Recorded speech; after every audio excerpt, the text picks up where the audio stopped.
നമസ്കാരം. നമ്മുടെ നാട്ടിൽ തേങ്ങ മോഷ്ടിക്കുന്നവനും വാഴക്കുല മോഷ്ടിക്കുന്നവനും അമ്പലങ്ങളുടെയും പള്ളികളുടെയും വഞ്ചി മോഷ്ടിക്കുന്നവരും ഒക്കെ കള്ളന്മാരാണ്. നമ്മുടെ വില്ലേജ് ഓഫീസിലെ സ്റ്റാഫ് 100 രൂപ കൈക്കൂലി മേടിച്ചാൽ അവൻ കൈക്കൂലിക്കാരനാണ്.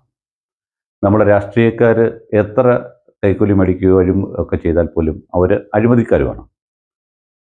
കാരണം സർക്കാർ ഉദ്യോഗസ്ഥന്മാർ പാവപ്പെട്ടവൻ്റെ പിച്ചച്ചട്ടിയിൽ കൈയിട്ട് വാരിയിട്ട് അവരുടെ പേര് പുറത്തു വിടുവാൻ സർക്കാരിന് പറ്റില്ല. കാരണം അവരെ സംരക്ഷിക്കുകയാണ് സർക്കാരിൻ്റെ ഏക ലക്ഷ്യം. അവരുടെ ഇന്ന് പേര് പുറത്തു പറഞ്ഞ് അവരെ നാണം കെടുത്താൻ സർക്കാർ തയ്യാറായില്ല. മറ്റുള്ള കള്ളന്മാരുടെയൊക്കെ ഫോട്ടോ പത്രത്തിൽ കൊടുക്കുന്നതിനൊന്നും സർക്കാരിന് യാതൊരു ബുദ്ധിമുട്ടുമില്ല. ഇത്രയേറെ സുരക്ഷിതമായി മോഷ്ടിക്കാൻ പറ്റുന്ന, സഹായിക്കുന്ന സർക്കാരുള്ള കേരളമാണ് ഇന്ന് ലോകത്തിന് തന്നെ മാതൃകയായിട്ടുള്ളത്. നന്ദി, നമസ്കാരം.